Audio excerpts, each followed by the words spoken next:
का वर्णन करते हुए संजय अब यहाँ आगे की घटना का वर्णन कर रहे हैं।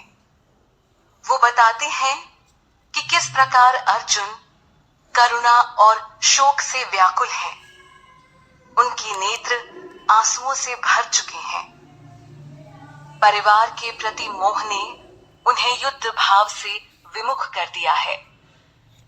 अब अर्जुन के भाव व उनके सज्जल नेत्रों को मधुसूदन देख रहे हैं। मधुसूदन नाम के पीछे की कहानी यह है कि भगवान ने मधु नाम के एक असुर का वध किया था, जिस कारण उन्हें मधुसूदन नाम से भी बुलाया जाता है। तो इस प्रकार अर्जुन की तरफ देख मधुसूदन ने यह शब्द कहे। युद्ध का नियम है विपक्ष में खड़े शत्रु का डटकर सामना करना या उसे परास्त करना। इसके अलावा दूसरा कोई चारा नहीं। एक बार युद्ध स्थल पर गए तो वहां बस आर पार की जंग ही होती है। लेकिन अर्जुन इस नियम को भूल रहे थे। अर्जुन के इन भावों को देख भगवान उनसे पूछते हैं, हे अर्जुन, आखिर यह मोह तुम्हारे अंदर कैसे आया? आर्य पुरुषों को युद्ध से विमुख होना या युद्ध के मैदान पर इस प्रकार की करुणा मोह दिखाना बिल्कुल शोभा नहीं देता। ऐसा करने से फिर उसे ना स्वर्ग मिलने वाला है और ना ही वो यश प्राप्त कर सकता है। भगवान ने वही बात कही जो परम सत्य है। कुरुक्षेत्र की भूमि पर इस महाभारत के होने की आवश्यकता थी ताकि धर्म की स्थापना हो सके। ऐसे में अर्जुन के हृदय में शत्रुओं के प्रति आई इन कोमल भावनाओं और मोह का कोई महत्व नहीं था। इससे उनके यश में कोई वृद्धि नहीं होने वाली थी। भगवान की कथन का भाव बड़ा स्पष्ट है कि हर व्यक्ति को अपने कर्तव्य के प्रति निष्ठावान रहना चाहिए। कर्म त्याग कर आज तक कोई बहादुर नहीं बन सका है। भगवान अर्जुन को कायरता न दिखाने को कह रहे हैं। भगवान ने कहा, हे पार्थ, कायरता दिखाना तुम्हारे लिए उचित नहीं।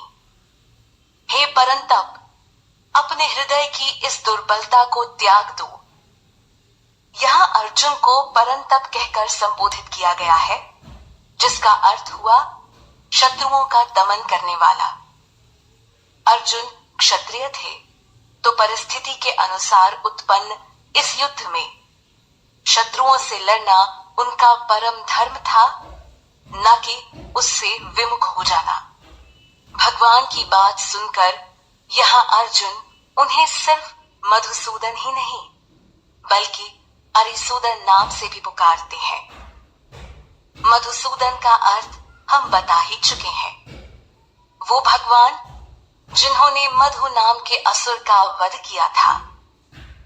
अरिसूदन का अर्थ हुआ दुश्मनों का नाश करने वाले।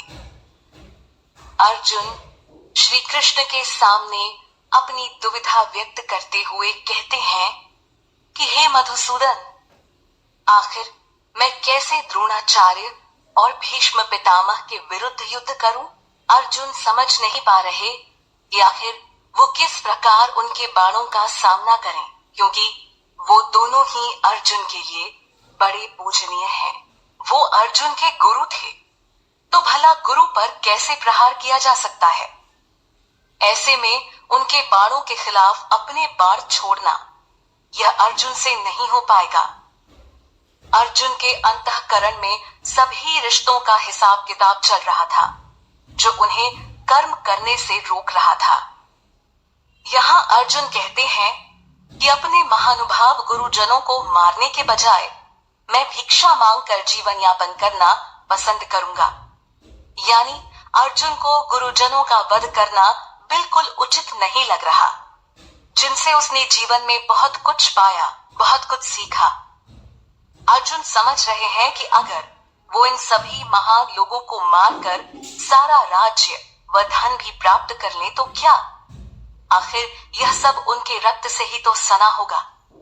अर्जुन को इस बात की भी चिंता नहीं कि विपक्षी खेमे में खड़े वो सभी लोग लाभ की इच्छा से आए हैं। फिर भी है तो वो गुरुजन। गुरुओं के प्रति सम्मान की यह भावना कोई अर्जुन से सीखे। परंतु युद्ध स्थल पर ऐसे भाव का समर्थन खुद भगवान भी नहीं कर रहे हैं। अक्सर हमें शिक्षा दी जाती है कि किसी का बुरा करके अपना भला न किया जाए या किसी का धन लूट उसका प्रयोग न किया जाए, क्योंकि यह अधर्म हुआ और पाप की श्रेणी में आता है, जिसका बुरा परिणाम कभी न कभी इंसान को भुगतना पड़ता है। पर अर्जुन को तो धर्म के लिए लड़ना था। अर्जुन के मन में बार बार यही विचार आ रहा है कि जैसे वो अपने संबंधियों व गुरुओं को मारकर कोई अनिष्ट करने जा रहे हैं। वो कहते हैं कि हम तो यह भी नहीं जानते कि हमें क्या करना चाहिए। अर्जुन जिन लोगों के जीवन के प्रति इतने व्याकुल हो रहे हैं, वे ही युद्ध करने की चाह में ठीक सामने खड़े हैं। अर्जुन समझ नहीं पा रहे कि अब क्या करें और क्या ना करें। युद्ध में जीत पांडवों की हो या फिर धृतराष्ट्र के पुत्रों की, लेकिन वो धृतराष्ट्र पुत्रों को मारकर जीवित रहने की इच्छा नहीं रखते। वैसे युद्ध में जीत किसकी होगी, इसका अनुमान पहले से नहीं लगाया जा सकता। पर क्या यहाँ अर्जुन के पक्ष में श्री कृष्ण का होना एक संकेत नहीं था कि विजय किसके खेमे में जाने वाली थी? पर अर्जुन तो जीत के प्रति भी उत्साहित नहीं थे। यहाँ अर्जुन त्याग भाव दर्शा रहे थे। यह गुण छली या कपटी व्यक्ति में तो कतई नहीं हो सकता है। प्रपन्नम।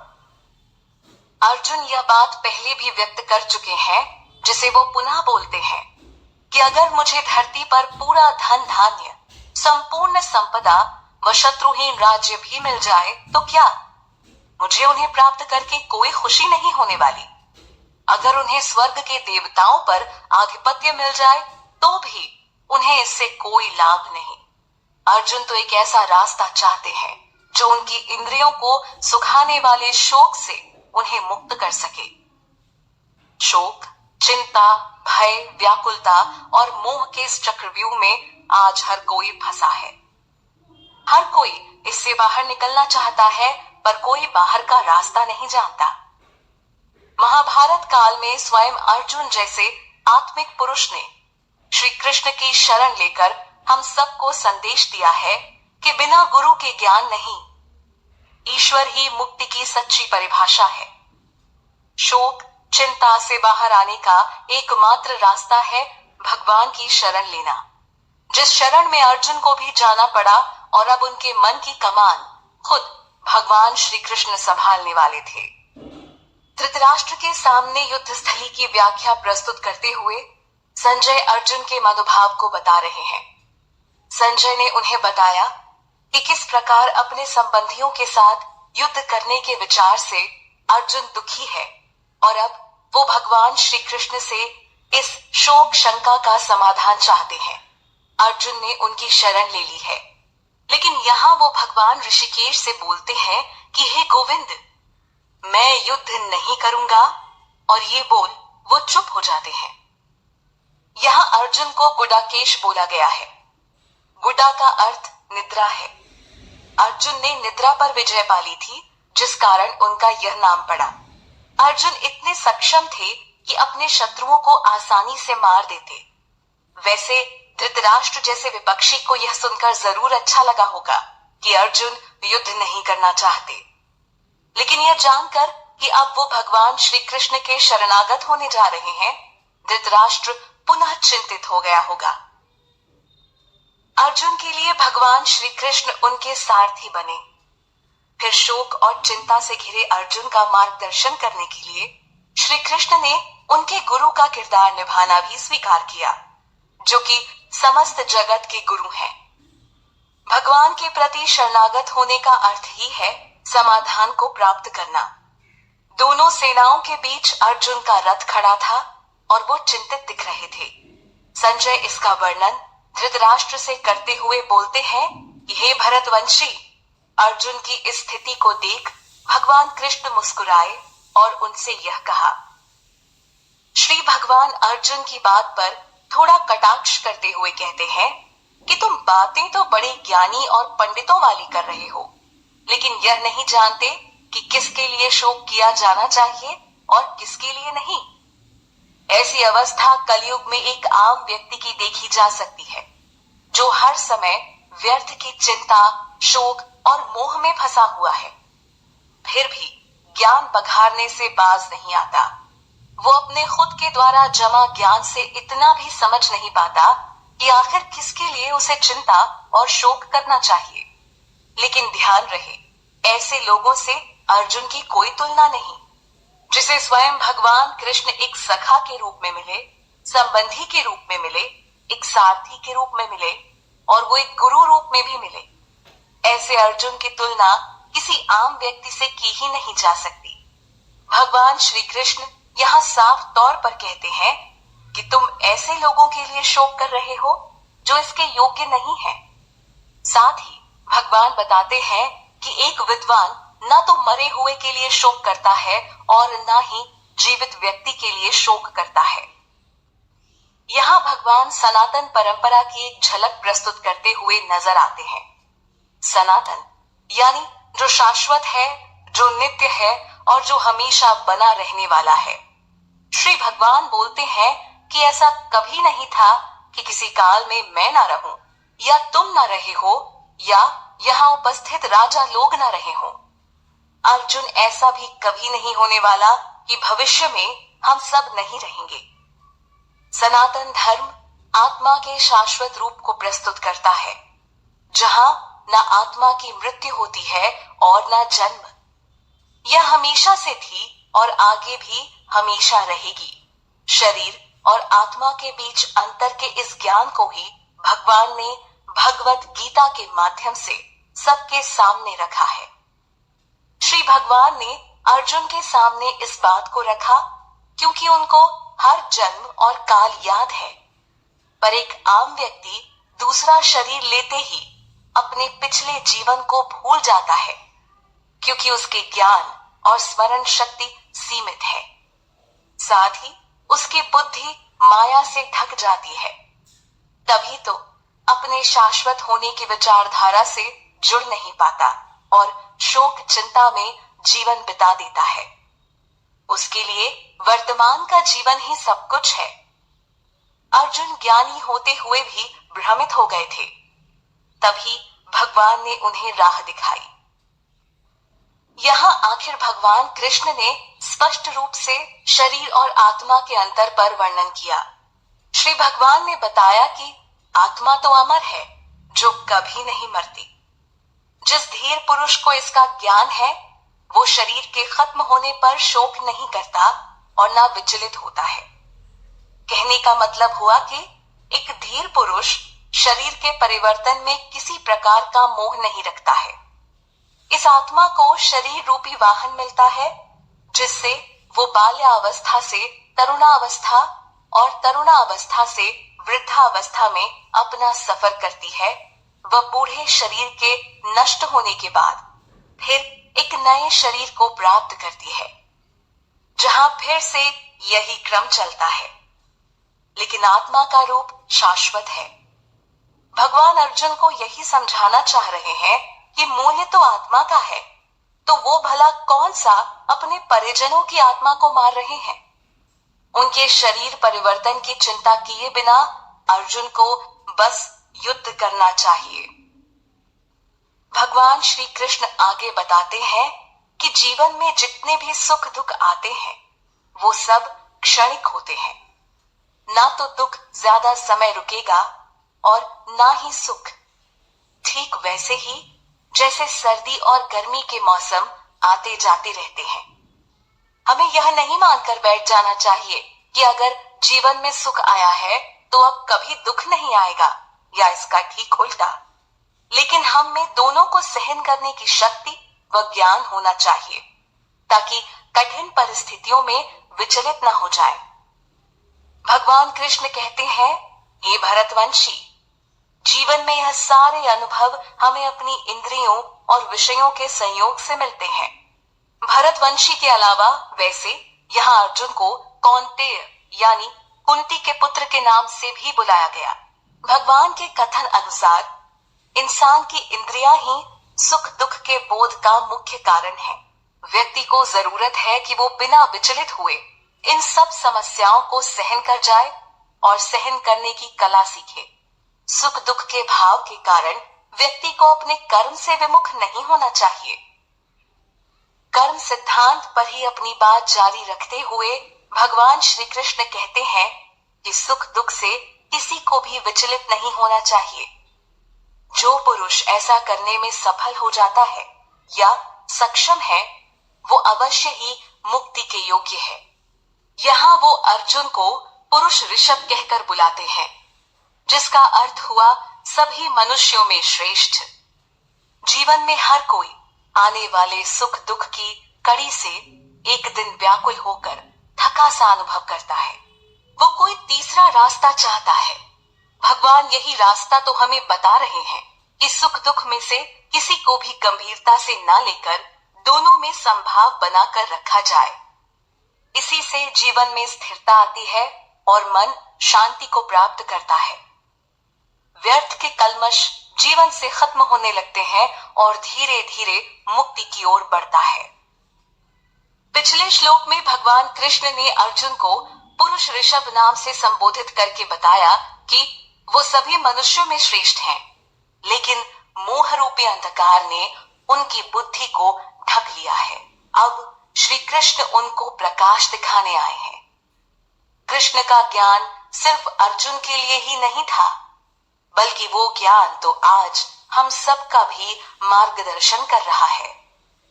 हजारों साल पहले दिए गए इस दिव्य ज्ञान की रोशनी इतनी तेज है कि आज भी यह किसी भटके व्यक्ति को सही दिशा में ला खड़ा करे।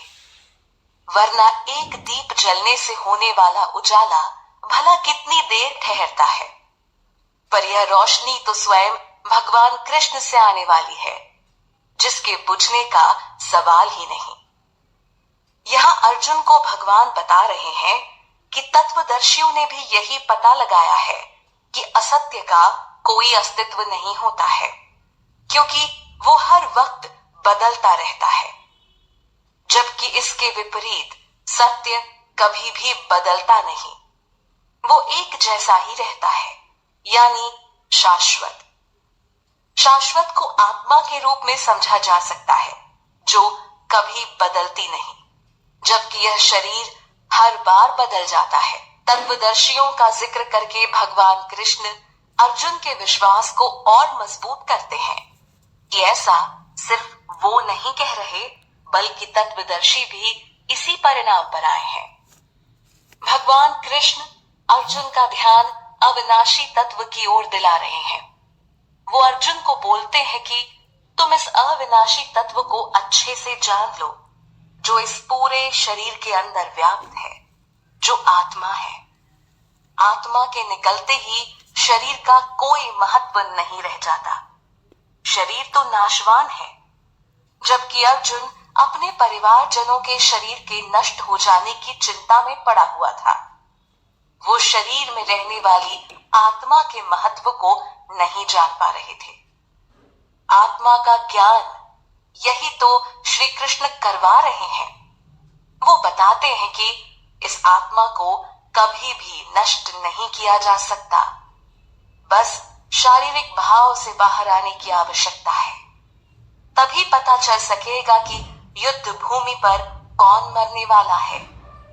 शरीर की चिंता ना करने का उपदेश भगवान कृष्ण दे रहे हैं। आत्मा शाश्वत है, लेकिन वो जिस शरीर रूपी जीव में रहती है वो शाश्वत नहीं है। उसको आज नहीं तो कल नष्ट होना होगा। यह बात सिर्फ अर्जुन के समझने के लिए ही आवश्यक नहीं थी, बल्कि इसे तो आज यानी कलयुग में हम सबको भी अच्छे से समझ लेना चाहिए। कलयुग, जिसे डार्क एज कहते हैं। आज व्यक्ति लोभ, मोह, माया, अज्ञानता में बुरी तरह फंस चुका है, फिर भी वो स्वयं को शरीर ही समझता है, जिसमें विकार आने पर व्यक्ति दुखी होता है। पर भगवान कृष्ण नहीं चाहते कि अर्जुन मोह के कारण अपने कर्म को त्याग दे। वो क्षत्रिय थे और युद्ध करना उनका धर्म था। इसलिए भगवान कृष्ण अर्जुन को कहते हैं कि हे भरत, तू युद्ध कर। आत्मा मरती नहीं और इसे किसी भी हाल में मारा नहीं जा सकता है। आत्मा का वर्णन इस प्रकार भी मिलता है कि वो शरीर के बाल के अग्रभाग के 10,000वें भाग के समान है, जिसे मारना तो दूर देखा भी नहीं जा सकता। जो ऐसा समझ रहा है कि आत्मा कोई नष्ट होने वाली चीज है, वो अंधेरे में है, वो अज्ञानी है। उसे आत्मा के शाश्वत होने का ज्ञान नहीं। अज्ञानता तो वैसे लगभग हर मनुष्य में होती है, सिर्फ कुछ सिद्ध पुरुषों को छोड़कर, जो वास्तव में ईश्वर प्राप्ति के मार्ग में लगे हैं और आत्मा के स्वरूप को समझते हैं। मोहवश अर्जुन में आई इस अज्ञानता का जल्द ही निवारण स्वयं भगवान द्वारा होने वाला था। इस श्लोक में भगवान कृष्ण ने आत्मा के स्वरूप को और अच्छे से समझाया है। परमात्मा तथा अणु आत्मा दोनों ही शरीर में विद्यमान है, लेकिन जो व्यक्ति सारी इच्छाओं और शौक से मुक्त हो चुका है, वो ही भगवान कृष्ण की कृपा से आत्मा के स्वरूप को समझ सकता है। यहाँ स्पष्ट कर दिया गया है कि आत्मा न मरती है और न जन्म लेती है। यह शाश्वत है, अजन्मा है, नित्य है और पुरातन है। शरीर नष्ट भी हो जाए तो इससे आत्मा को कोई हानि नहीं पहुंचती। भगवान ऐसा बोलकर अर्जुन के कोमल हृदय में बैठे डर को खत्म करना चाह रहे हैं। यह अर्जुन की विचारधारा को सही मार्ग पर लाने का प्रयास है। बात सिर्फ विचारों की ही तो है। हम भी कभी न कभी किसी से प्रेरणादायक शब्दों को सुनकर अपने विचार में बदलाव ले आते हैं, और श्री कृष्ण से बड़ी प्रेरणा भला और कौन दे सकता है। भगवान ने अर्जुन को समझाया कि हे पार्थ, जो आत्मा के शाश्वत रूप को समझ गया, वो भला कैसे किसी को मार सकता है या मरवा सकता है। वेदों के अध्ययन से भी यही ज्ञान निकलकर सामने आता है। ब्रह्म ज्ञान में व्यक्ति को इस सत्य तक आना होता है, ताकि उसके बाद वो जीवन के सभी कल्मश से निजात पाकर निडर होकर अपने कर्म को कर सके। वैसे भी जब दो देशों के बीच किसी कारणवश युद्ध की परिस्थिति आती है, तो उनके सैनिकों को युद्ध करना ही होता है। वो युद्ध स्थल पर भावुक होकर युद्ध से विमुख नहीं हो सकते, क्योंकि यह आर पार का दौर होता है।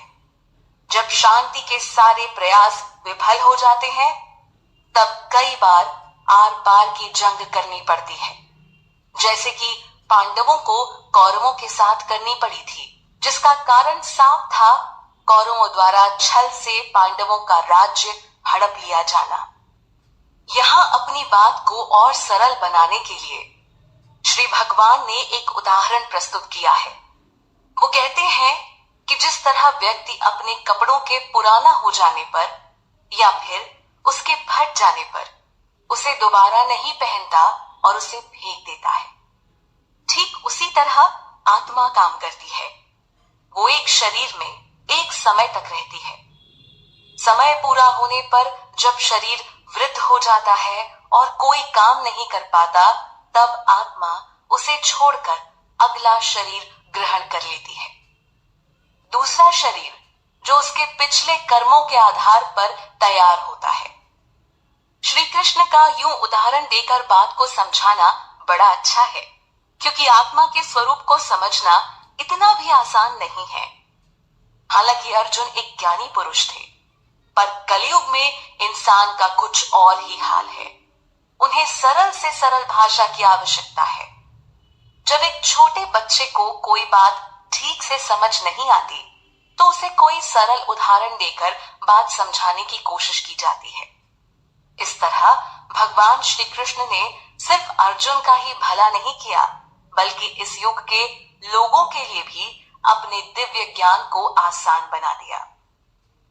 फिर भी इस काल में अज्ञानता बड़ी हावी है, जिसे मिटाने के लिए व्यक्ति द्वारा कड़े प्रयास किए जाने की आवश्यकता है। लेकिन श्री कृष्ण के शरणागत होकर ये काम बड़ी आसानी से हो सकता है, क्योंकि फिर भगवान उस व्यक्ति को उस समान बुद्धि भी प्रदान करते हैं। इस श्लोक से बात साफ हो जाती है कि आत्मा को किसी भी प्रकार से हानि नहीं पहुंच सकती। आत्मा पर न कोई शस्त्र काम कर सकता है और न अग्नि से वो भस्म हो सकती है। पानी भी उसे गला नहीं सकता और न पवन उसे सुखा सकता है। यानी किसी भी चीज के प्रहार से आत्मा को नष्ट नहीं किया जा सकता, बेशक शरीर तुरंत इन चीजों से खत्म हो जाए। इस धरती पर मौजूद हर एक चीज एक वस्तु है जो कभी ना कभी शुरू होकर खत्म हो जाएगी। बस सबके अंत होने का समय अलग अलग होता है, चाहे वो कितनी मजबूत इमारत क्यों ना हो, या फिर यह मानव शरीर जो बचपन से बुढ़ापे का सफर कर खत्म हो जाता है। वस्तु की पहचान है बदलाव और वक्त के साथ क्षीण होकर खत्म हो जाना। पर आत्मा तो अलग है, जिसे वस्तु या सामग्री के स्तर पर नहीं देखा जा सकता है। जब हम किसी व्यक्ति से भावनात्मक तौर पर नहीं जुड़े होते हैं, तो उससे कोई बात सिर्फ एक दो बार समझाकर चले जाते हैं, बिना इसकी चिंता किए कि क्या उसे वो बात सच में समझ आई होगी या नहीं, या फिर उसका संशय मिट गया होगा या नहीं। लेकिन भगवान कृष्ण बार बार समझा रहे हैं, क्योंकि वो जानते हैं कि माया इतनी शक्तिशाली है कि उसके प्रभाव में मनुष्य के लिए आत्मा के ज्ञान तक पहुंच पाना मुश्किल है। उनके दिल में अर्जुन के लिए प्रेम, श्रद्धा व कल्याण भाव था। वैसे भगवान तो समस्त सृष्टि के लिए कल्याणकारी हैं। हम उन्हें भूल जाएं यह संभव है, पर श्री कृष्ण एक परम पिता रूप में हमारी मदद के लिए हमेशा तैयार हैं। अगर हम अर्जुन के जैसे उनकी शरण लेते हैं, तो वो बार बार हमें समझाकर सही मार्ग पर ले आएंगे। महाभारत के युद्ध में उन्होंने एक सच्चे गुरु का किरदार निभाया। भगवान ने यहाँ फिर बताया कि आत्मा को किसी भी चीज से छेदा नहीं जा सकता, न ही उसे जलाया जा सकता है। आत्मा को न गीला किया जा सकता है और न ही सुखाया जा सकता है। आत्मा तो नित्य, सर्वव्यापी, अविकारी, अचल और स्थिर स्वभाव वाली है। इतने सारे गुण मिलकर ही तो आत्मा को इस नश्वर शरीर से अलग बनाते हैं। श्री भगवान की वाणी और वैदिक ज्ञान ही केवल आत्मा के स्वरूप को हमारे सामने प्रस्तुत कर सकता है। इसके अलावा और कोई माध्यम नहीं। व्यक्ति अपनी समझ से कभी भी आत्मा को नहीं समझ सकता। इसलिए ही तो इस श्लोक में बड़े स्पष्ट तौर पर भगवान कृष्ण कहते हैं कि आत्मा अव्यक्त है। वो इतनी सूक्ष्म है कि इंसान उसे अपनी आंखों से नहीं देख सकता। आत्मा अव्यक्त होने के साथ अचिंत्य भी है, यानी आत्मा के संदर्भ में कोई कल्पनाओं का सहारा भी नहीं ले सकता है। इन दोनों गुणों के अलावा आत्मा अविकारी है, जिसमें कोई विकार नहीं। मनुष्य जो विकारों से भरा है, उसकी कल्पना शक्ति भी सीमित है। ऐसे में कोई मतलब ही नहीं बनता कि इन अपूर्ण साधनों से उस पूर्ण आत्मा के पास पहुंचा जा सके। मानव की सोच भौतिक धरातल तक सीमित है, लेकिन आत्मा इस भौतिक जगत की नहीं, वो इस शरीर की भी नहीं, वो तो सिर्फ भगवान की है। कारणवश आत्मा एक शरीर से दूसरे शरीर में जाती है, जो असल में भगवत धाम जाने को व्याकुल है।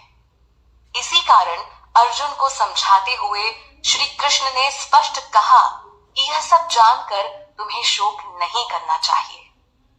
श्री कृष्ण के ज्ञान से पहले अर्जुन अपनी ज्ञान भरी बातें उन्हें बता रहे थे। अर्जुन कुल परंपरा के नष्ट होने से मिलने वाले पाप आदि के बारे में बोल रहे थे। हालांकि भगवान कृष्ण ने कटाक्ष करते हुए अर्जुन की बात को काट दिया था और बताया था कि एक विद्वान व्यक्ति जीवित मृत किसी के लिए शोक नहीं करता। भगवान के उपदेश अनुसार ठीक वैसे ही अब अर्जुन को व्यवहार करना चाहिए। भगवान कहते हैं कि अगर तुम आत्मा को सदा जन्म लेने वाला और सदा मरने वाला समझते हो तो भी शोक करने वाली बात नहीं है। अर्जुन को यहाँ महाबाहो बुलाया गया है, जिसका अर्थ हुआ शूरवीर। युद्ध में शामिल योद्धाओं के ऊपर वध करने का भला कैसा पाप? वो तो मैदान पर एकत्रित ही इस उद्देश्य से होते हैं कि सामने वाले को हराकर जीत हासिल करनी है। तो अर्जुन को भी बस वही करना है जो उसका कर्म है, जो एक क्षत्रिय का धर्म होता है। भगवान श्री कृष्ण बड़ी सटीकता से बात कर रहे हैं। यहाँ वो जीवन के अटल सत्य को समझा रहे हैं कि इस धरा पर जो मनुष्य पैदा हुआ है वो एक न एक दिन तो मरेगा ही। मरने के बाद उसे पुनः नया जीवन मिलेगा। यह दोनों निश्चित है, तो इस पर शोक कैसा? अपने पिछले कर्मों के अनुसार आत्मा को नया शरीर मिल जाता है और यह क्रम चलता रहता है जब तक जीव को परमात्मा का ज्ञान न हो जाए। अज्ञानता में वो यहीं भटकता रहता है, इसलिए उसे बार बार भगवान की शरण में जाने का ज्ञान दिया जाता है ताकि मनुष्य का उद्धार हो सके। श्री भगवान अर्जुन की आंखों से मोह के आवरण को हटाने का प्रयास कर रहे हैं। यही आवरण तो आज हर जीव की आंखों पर पड़ा है। श्री कृष्ण ने अर्जुन को समझाया कि जो अटल है उसके लिए क्या शोक करना। यहाँ आत्मा की उपस्थिति को एक विशेष तरीके से समझाया गया है। श्री भगवान ने अर्जुन को बताया कि हे भारत, प्रारंभ में सारे जीव अव्यक्त अवस्था में होते हैं, यानी न दिखते हुए भी वो किसी एक अदृश्य अवस्था में होते हैं। हालांकि आत्मा के स्वरूप को इनकार करने वाले इसे स्वीकार नहीं करते। श्री कृष्ण आगे कहते हैं कि जीव मध्य में आकर प्रकट होता है और उसके बाद फिर अव्यक्त अवस्था में चला जाता है। आत्मा के शाश्वत होने की धारणा के अनुसार वो हमेशा व्याप्त है। जैसे जन्म से पहले जीव अव्यक्त होता है, जन्म के बाद व्यक्त और मृत्यु के बाद पुनः अव्यक्त हो जाता है। आत्मा इस अनुसार विचरण करती रहती है। अतः इसमें शोक करने की क्या बात है?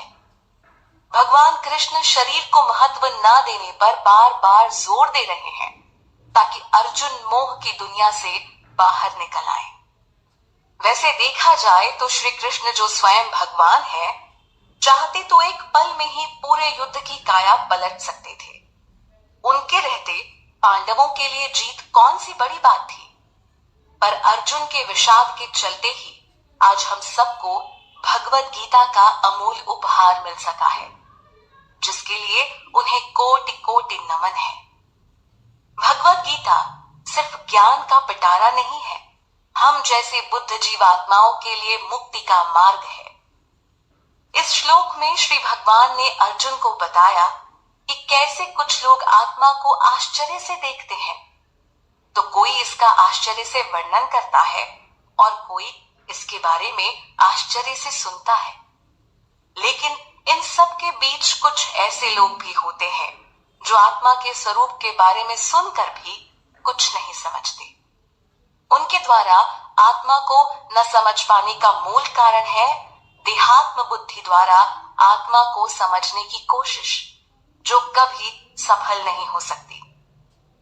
इससे पहले के श्लोक में इस बात का वर्णन हो चुका है कि किस तरह आत्मा अचिंत्य है, उसे कल्पना से नहीं समझा जा सकता।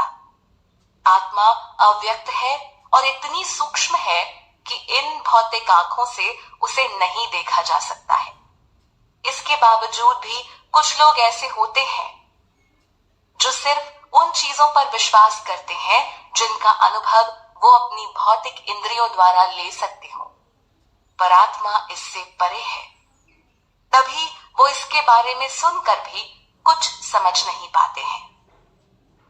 शरीर को देह रूप में समझा जा सकता है और देही यानी आत्मा जो उसके अंदर वास करती है, पर फिर भी वो शरीर से भिन्न होती है। शरीर और आत्मा दोनों का अलग अस्तित्व है। शरीर के मरने के बाद भी आत्मा रहेगी क्योंकि वो शाश्वत है। इसलिए अगर आत्मा मरती ही नहीं और उसका कभी वध किया ही नहीं जा सकता, तो ऐसे में किसी जीव के लिए क्या शोक करना। कमाल की बात है कि आज लगभग हर कोई अपने शरीर से बेहद आसक्त है, पर जो हमेशा रहने वाली आत्मा है उसको जानते हुए भी वो अज्ञानी बना हुआ है। कुछ लोग तो इसे स्वीकार ही नहीं करते। श्री भगवान पुनः अर्जुन को शोक ना करने को कहते हैं। उसे युद्ध करना चाहिए क्योंकि युद्ध भूमि की यही मांग है, वरना भला वो सब वहां होते ही क्यों। पुनः अर्जुन की पहले वाली एक बात को याद किया जाए तो उन्होंने कहा था कि अगर कुल का नाश हो गया तो इससे सनातन धर्म नष्ट हो जाता है। यानी वो कौरवों को मारने के पक्ष में नहीं दिख रहे थे। अर्जुन को इसमें अनिष्ट नजर आ रहा था, लेकिन यहाँ श्री भगवान का परम ज्ञान उनकी बातों को काटता है। भगवान ने भी धर्म की बात छेड़ दी और अर्जुन को याद दिलाया कि तुम एक क्षत्रिय हो जो इस वक्त युद्ध भूमि पर खड़ा है। तो क्षत्रिय होने के नाते तुम्हारा धर्म पहले यह बनता है कि युद्ध करो, न कि इससे विमुख हो जाओ। इससे श्रेष्ठ दूसरा कोई काम तुम्हारे लिए नहीं है। धर्म की रक्षा के लिए युद्ध करना खून बहाना बुरा नहीं, लेकिन सिर्फ निजी स्वार्थ के चलते किसी दूसरे का बुरा करना या उसका वध कर देना सही नहीं है। पर महाभारत का युद्ध धर्म युद्ध कहलाया, जहां युद्ध करना भी धर्म के अनुसार और मारना भी धर्म के अनुसार था। वैसे भी युद्ध में मारे गए सैनिक का यश उससे कहीं ज्यादा होता है जो युद्ध लड़ने से ही मना कर देता है। इसलिए श्री कृष्ण अर्जुन को प्रोत्साहित करते हैं। श्री भगवान अर्जुन को युद्ध करने के लिए प्रेरित करते हैं। अपने इस वाक्य द्वारा श्री भगवान अर्जुन को एक और कमाल की बात बताते हैं। भगवान कहते हैं कि हे पार्थ, यह युद्ध तो तुम्हारे लिए स्वर्ग के खुले द्वार जैसा है। श्री कृष्ण युद्ध को वहां उपस्थित हर क्षत्रिय के लिए लाभकारी बताते हैं जो मरने के बाद स्वर्ग को प्राप्त होंगे। युद्ध आवश्यक है ताकि धर्म की स्थापना हो सके, बेशक इसके लिए खून खराबा ही क्यों ना करना पड़े। युद्ध की यही मांग है। अगर ऐसा नहीं किया जाएगा तो दुर्योधन के द्वारा अधर्म और बढ़ेगा, जिसने अपने भाइयों यानी पांडवों तक को नहीं छोड़ा। वो भला अपनी प्रजा के साथ क्या न्याय करता। ऐसे में उसे मारकर अधर्म का अंत करना जरूरी था। ये सिर्फ क्षत्रिय धर्म के साथ न्याय नहीं होता, बल्कि संपूर्ण प्रजा के लिए भी न्याय होता। एक अधर्मी राजा की छत्र छाया में प्रजा का क्या हाल होता है, यह हर कोई जानता है। करुणा से भरे अर्जुन की बात पर बेशक कुछ लोग सहमत हों, जो उनके जैसे ही भावुकतापूर्ण दृष्टि से हालात को देखते हों। ऐसे लोगों को लगा होगा कि अर्जुन ने सही ही तो कहा, लेकिन अब श्री भगवान अपने तर्क को प्रस्तुत करते हैं, जो एक गुरु के रूप में अर्जुन के संशय का निवारण कर रहे हैं। इसका कारण है कि स्वयं अर्जुन यह मान चुके थे कि वो मोह के कारण अपने कर्तव्य से भटक रहे थे। तो अब उनका मार्गदर्शन किया जाए। शरणागत होने पर श्री कृष्ण ने उनके गुरु का पद संभाला है। गुरु और शिष्य के तर्क को एक पैमाने पर नहीं तौला जा सकता। यहाँ श्री कृष्ण गुरु के तौर पर स्वतंत्र रूप से अर्जुन को ज्ञान दे रहे थे, जो एकदम सटीक है। उसमें किसी भावना की मिलावट नहीं और न ही किसी प्रकार का संशय है। इसलिए तो श्री भगवान ने स्पष्ट तौर पर अर्जुन को कहा कि युद्ध नहीं करने पर तुम निश्चित ही पाप के भागीदारी होगे। इस धर्म युद्ध से पलायन करने का मतलब ही हुआ अपने यश और धर्म को खो देना।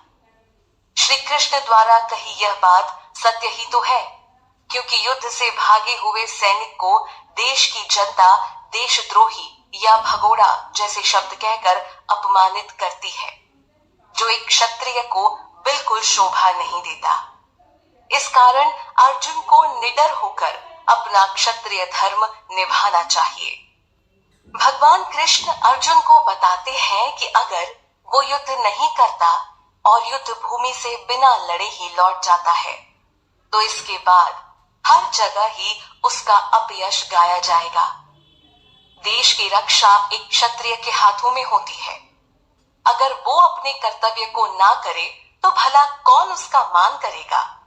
भगवान कृष्ण साथ ही यह भी बोलते हैं कि एक सम्मानित व्यक्ति के लिए अपयश तो मृत्यु से भी बढ़कर है। हर व्यक्ति को अपना कर्म करना ही होता है, जिसे ना करने पर उसे अपमान का सामना करना पड़ता है। अर्जुन एक सम्मानित पुरुष थे। ऐसे में सवाल ही नहीं खड़ा होता कि वो अपनी इस प्रतिष्ठा पर दांव खेलें। एक योद्धा के लिए युद्ध में मारा जाना भागने के मुकाबले कहीं श्रेष्ठ है। अपनी पिछली बातों को ही यहाँ जारी रखते हुए भगवान कृष्ण कहते हैं कि तुम्हारे युद्ध ना लड़ने की इच्छा को दूसरे महारथी योद्धा एक दूसरे नजरिए से देखेंगे। कहने का तात्पर्य यह हुआ कि अर्जुन तो परिवारजनों के मोहवश उन्हें मारना नहीं चाहते। भाई बंधुओं को मारने में उन्हें अनिष्ट दिख रहा है, लेकिन दूसरे महान योद्धाओं को भला इससे क्या।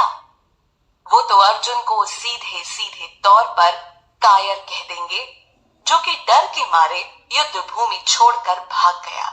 उनके हृदय अर्जुन के समान कोमल नहीं और न ही उनके विचार अर्जुन के जैसे पवित्र हैं।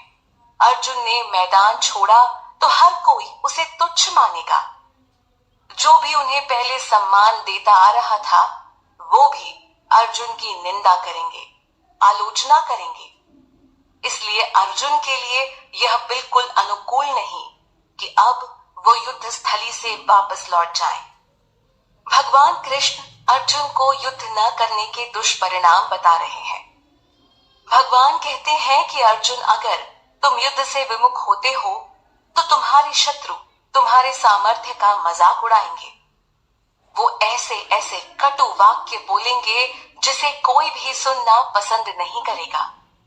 तो तुम्हारे लिए ऐसे वचनों को सुनने से कष्टदायक और क्या हो सकता है। भगवान कृष्ण सखा, संबंधी और एक गुरु के रूप में अर्जुन का सिर्फ भला ही चाहते थे। इससे पहले भी भगवान श्री कृष्ण अर्जुन को यह कह चुके हैं कि युद्ध तो तुम्हारे लिए स्वर्ग के खुले द्वार जैसा है।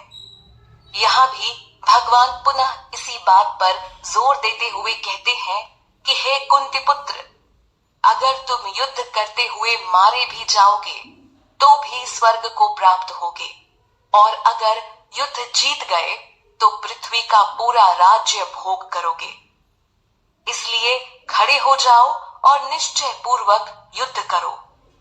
स्वयं भगवान के वचन और सुझाव होने के नाते इसमें कोई संदेह ही नहीं कि अर्जुन को अब पीछे नहीं हटना चाहिए।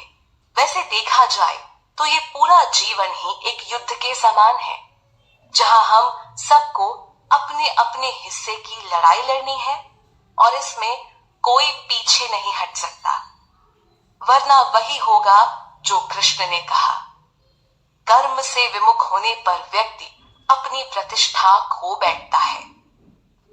अर्जुन विपक्ष में खड़े अपने परिवारजनों को मोह के कारण उनको मारना नहीं चाहते, और दूसरा वो सोच रहे थे कि कौरवों को खत्म करने से उन पर पाप लगेगा। लेकिन यहाँ भगवान उन्हें पाप के भाव से मुक्त करने के लिए कहते हैं कि तुम सुख दुख, लाभ हानि और जय पराजय में संभाव रखो। इसके बाद युद्ध करने को तैयार हो जाओ। ऐसा करने से तुम्हें पाप नहीं लगेगा। अगर स्वयं भगवान ऐसा कह रहे हैं तो अर्जुन को यही करना चाहिए। इसके अलावा दूसरा कोई रास्ता नहीं जो इतना स्पष्ट हो। अर्जुन के अंदर का विषाद आज हर व्यक्ति को घेरे है। कोई भी कार्य करने से पहले व्यक्ति उससे मिलने वाले लाभ हानि के बारे में सोचता है कि काम शुरू करने से उसको उसमें जीत मिलेगी या हार। कई बार वो परिणाम की चिंता में उलझकर काम शुरू ही नहीं करता, जिससे अंत में उसको कुछ नहीं मिलता। लेकिन भगवान का उपदेश यह है कि व्यक्ति को सिर्फ दृढ़ता पूर्वक अपना कर्तव्य करना चाहिए। यही तो कृष्ण अर्जुन को बता रहे हैं, जो परिणाम की कल्पना में उलझ चुके थे। इस श्लोक में आए सांख्य शब्द पर बात करें तो इसका तात्पर्य हुआ विश्लेषण से, जिसका मूल रूप से संबंध शरीर और आत्मा के विश्लेषण से है। इसके द्वारा आत्मा की प्रकृति का वर्णन मिलता है। भगवान कृष्ण अर्जुन को बता रहे हैं कि उन्होंने यह सारी बातें सांख्य योग के माध्यम से बताई, लेकिन अब वो कर्म योग पर बात करेंगे, यानी निष्काम भाव से कैसे कर्म करना चाहिए। इस पर श्री कृष्ण ज्ञान देने वाले हैं। भगवान अर्जुन को कहते हैं कि हे पार्थ, अगर तुम इस प्रकार ज्ञान या बुद्धि से कर्म करोगे तो कर्म बंधन से मुक्त हो जाओगे। बुद्धि चीजों का विश्लेषण अच्छे से कर सकती है, फिर इसके बाद अगर कोई कर्म करे तो उसे कर्म बंधन में नहीं फंसना पड़ता। कर्म बंधन में उलझने का संदर्भ ही तब आता है जब व्यक्ति विवेक से काम नहीं लेता। जहां बुद्धि से चलने की आवश्यकता होती है, वहां वो किसी खास परिस्थिति के अधीन होकर काम करता है। लेकिन अब आगे कर्म योग पर बात होने वाली है। ऊपर श्लोक में भगवान कृष्ण ने जिस कर्म योग का परिचय दिया है, उसी के बारे में एक कदम आगे चलते हुए वो अर्जुन को समझाते हैं। भगवान कृष्ण कहते हैं कि इस कर्म योग में स्थिर होकर मनुष्य जो भी काम करता है, उससे उसे कभी हानि नहीं होती और न ही उस व्यक्ति पर किसी प्रकार का दोष लगता है। इसे फल रूपी दोष के रूप में समझा जा सकता है। इनके अलावा अगर कोई अच्छे से इस कर्म योग सिद्धांत का पालन कर ले तो वो हर डर से निजात पा सकता है। वैसे कर्म तो हम सब ही करते हैं, क्योंकि इसके बिना जीवन निर्वाह नहीं हो सकता। अब आई दूसरी बात कि यही कर्म इंसान को इस भौतिक संसार से बांध देते हैं। कर्म फल में बंधा व्यक्ति बार बार लौटकर इसी धरा पर आ गिरता है, जिसका कारण साफ है। कर्म योग या कर्म सिद्धांत को सही से समझ ना पाना। व्यक्ति भगवान के अस्तित्व से विमुख होकर जीवन भर अपने और अपने परिवार के लिए काम करने में लगा रहता है, चाहे उसके लिए उसे अधर्म का रास्ता ही क्यों ना चुनना पड़े। ऐसा देखा भी गया है कि कैसे परिवार का भरण पोषण करने के लिए कई बार व्यक्ति धर्म से समझौता कर बैठता है, जो उसके पतन का कारण बन जाता है। श्री कृष्ण ने यहाँ अर्जुन को कुरु नंदन कहकर संबोधित किया है, जिसका अर्थ हुआ कि अर्जुन सभी कुरुओं में सबसे प्रिय पुत्र है। भगवान कृष्ण बता रहे हैं कि जो व्यक्ति इस कर्म योग मार्ग पर स्थिर होकर चलता है तो उसकी निश्चयात्मक बुद्धि एक ही होती है, उसमें भटकाव नहीं होता। ऐसे में व्यक्ति के मन में कर्म और अपने लक्ष्य को लेकर दृढ़ निश्चय होता है। लेकिन कुछ ठीक इसके विपरीत होते हैं, जिन्हें विवेकहीन कहना गलत नहीं होगा, जिनका चित्त हमेशा दुविधा में फंसा रहता है। ऐसे लोगों की बुद्धि कई शाखाओं में फैली होती है, वह अनंत होती है। ऐसे लोग किसी भी काम को शुरू करने से पहले इतना सोचते हैं, या कहें उनके मन में इतने विभिन्न विचार आते हैं कि वो किसी एक निर्णय पर नहीं पहुंच पाते। पहुंचते भी हैं तो दूसरा विचार फिर भटकाव पैदा कर देता है। यहाँ भगवान श्री कृष्ण ऐसे अविवेकी लोगों की ओर इशारा कर रहे हैं जो भोगों में लिप्त रहते हैं और जो वेदों में बताए सकाम कर्मों के प्रति ही ज्यादा आसक्त रहते हैं, उनको से बताई।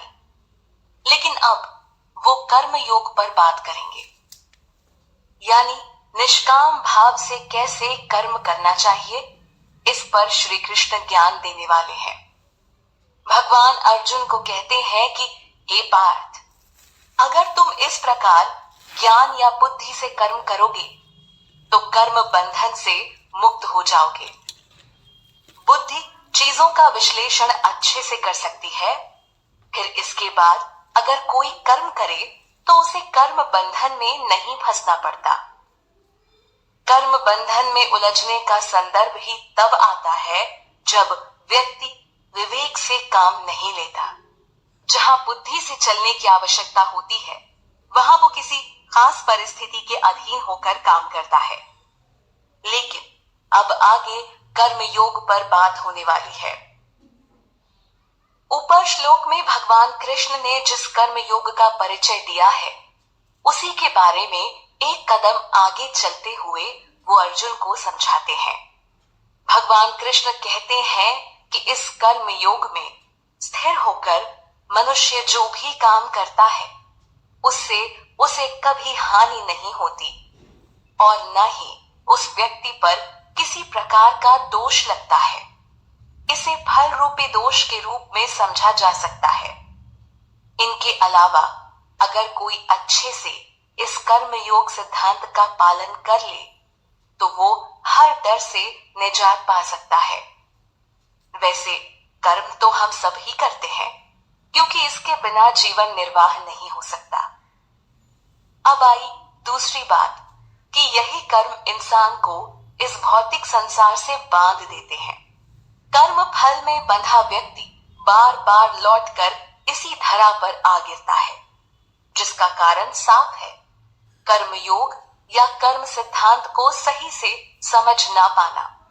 व्यक्ति भगवान के अस्तित्व से विमुख होकर जीवन भर अपने और अपने परिवार के लिए काम करने में लगा रहता है, चाहे उसके लिए उसे अधर्म का रास्ता ही क्यों ना चुनना पड़े। ऐसा देखा भी गया है कि कैसे परिवार का भरण पोषण करने के लिए कई बार व्यक्ति धर्म से समझौता कर बैठता है, जो उसके पतन का कारण बन जाता है। श्री कृष्ण ने यहाँ अर्जुन को कुरु नंदन कहकर संबोधित किया है, जिसका अर्थ हुआ कि अर्जुन सभी कुरुओं में सबसे प्रिय पुत्र हैं। भगवान कृष्ण बता रहे हैं कि जो व्यक्ति इस कर्म योग मार्ग पर स्थिर होकर चलता है तो उसकी निश्चयात्मक बुद्धि एक ही होती है, उसमें भटकाव नहीं होता। ऐसे में व्यक्ति के मन में कर्म और अपने लक्ष्य को लेकर दृढ़ निश्चय होता है। लेकिन कुछ ठीक इसके विपरीत होते हैं, जिन्हें विवेकहीन कहना गलत नहीं होगा, जिनका चित्त हमेशा दुविधा में फंसा रहता है। ऐसे लोगों की बुद्धि कई शाखाओं में फैली होती है, वह अनंत होती है। ऐसे लोग किसी भी काम को शुरू करने से पहले इतना सोचते हैं, या कहें उनके मन में इतने विभिन्न विचार आते हैं कि वो किसी एक निर्णय पर नहीं पहुंच पाते। पहुंचते भी हैं तो दूसरा विचार फिर भटकाव पैदा कर देता है। यहाँ भगवान श्री कृष्ण ऐसे अविवेकी लोगों की ओर इशारा कर रहे हैं जो भोगों में लिप्त रहते हैं और जो वेदों में बताए सकाम कर्मों के प्रति ही ज्यादा आसक्त रहते हैं। उनको बस स्वर्ग मिल जाए, यही उनकी कामना होती है। ऐसे लोगों के लिए स्वर्ग से बढ़कर और कुछ नहीं है। यह बस फूल जैसी शोभित और रमणीय बातें ही करते हैं। इसमें कोई संदेह नहीं कि हमारे वेद शास्त्र ऐसे उपाय भी सुझाते हैं जिन्हें करने से व्यक्ति स्वर्ग की प्राप्ति कर सकता है। पर अविवेकी और लोभी लोग इसी को परम सत्य और लक्ष्य मान लेते हैं और बस दुनिया के भोगों में जीवन बिता देते हैं। स्वर्ग को ही सब कुछ समझने वाले लोग कभी भी भगवान की सत्ता तक नहीं पहुंच पाते, जो स्वर्ग से भी परे है। ये लोग भोग, ऐश्वर्य और ऐसे ही अनेक क्रियाओं के बारे में बात करते हैं, जिसके कारण मनुष्य जन्म मरण के चक्र में ही फंसा रह जाता है। ये सारे भोग विलास व्यक्ति को सिर्फ कुछ क्षण भर का सुख देते हैं और वो मूर्ख इनके पीछे सदैव लगा रहता है। ऐसे लोग वेद पुराणों से भी अपने मतलब भर का ज्ञान लेते हैं, ऐसा ज्ञान जो उन्हें स्वर्ग का सुख दिला सके। जिन लोगों का चित्त हमेशा भोग और ऐश्वर्य में लिप्त होता है और जो हमेशा भौतिक आकर्षण और दिखावटी चीजों में लगे होते हैं, ऐसे लोगों के मन में भगवान के प्रति श्रद्धा भक्ति का निश्चय नहीं होता। ऐसे लोग क्षण भर की खुशी पाकर ही तृप्त रहते हैं, लेकिन भगवान कृष्ण के प्रति भक्ति रखने वाला व्यक्ति भोग विलास से दूर रहकर सिर्फ कृष्ण की कृपा ही चाहता है, क्योंकि वो जानता है कि जहां कृष्ण है वहीं असली खुशी है, वहीं जीवन की जीत है। अर्जुन को भी यही विश्वास था कि श्री कृष्ण के साथ रहते हार का सवाल ही नहीं। फिलहाल श्री कृष्ण यहाँ मोह के जाल में फंसे अर्जुन को बाहर निकालने का काम कर रहे हैं। ऐसे प्रयास वो हर मनुष्य के लिए करते हैं। इसी को तो भगवान का प्रेम और कृपा कहते हैं, जो सबके लिए समान है। लेकिन भोग विलास में लिप्त व्यक्ति ऐसी कृपा को समझ नहीं पाते। वेद पुराणों में सतोगुण, रजोगुण और तमोगुण की चर्चा हर तरफ मिलती है। इन्हीं गुणों के अधीन मनुष्य के तमाम कार्यों को होते देखा गया है, जो इस भौतिक जगत में उसके बंधन का कारण भी है। व्यक्ति की बुद्धि में इनमें से किसी एक गुण की अधिकता होती है। बाकी गुण भी थोड़ी थोड़ी मात्रा में होते हैं, पर किसी एक की अधिकता रहती है। यहाँ भगवान कृष्ण अर्जुन को इन तीनों गुणों से परे जाने को कह रहे हैं। वो कहते हैं, हे अर्जुन, तुम इन गुणों से ऊपर उठ जाओ और निर्द्वंद्व बनो। निर्द्वंद्व यानी जीवन में किसी भी घटना या चीज को लेकर दिखने वाले दो अलग अलग नजरिए। कृष्ण अर्जुन को बिना चिंता किए एक नजरिया बताने को कहते हैं, ताकि वो अपने कर्म के प्रति भ्रमित न हो सके। साथ ही कहते हैं कि तुम लाभ या सुरक्षा की चिंता किए बिना आत्मपरायण बनो।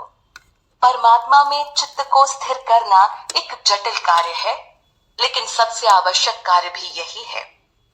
ऐसा ना करने से व्यक्ति भटकाव या दूसरे शब्दों में कहें माया का शिकार बन जाता है।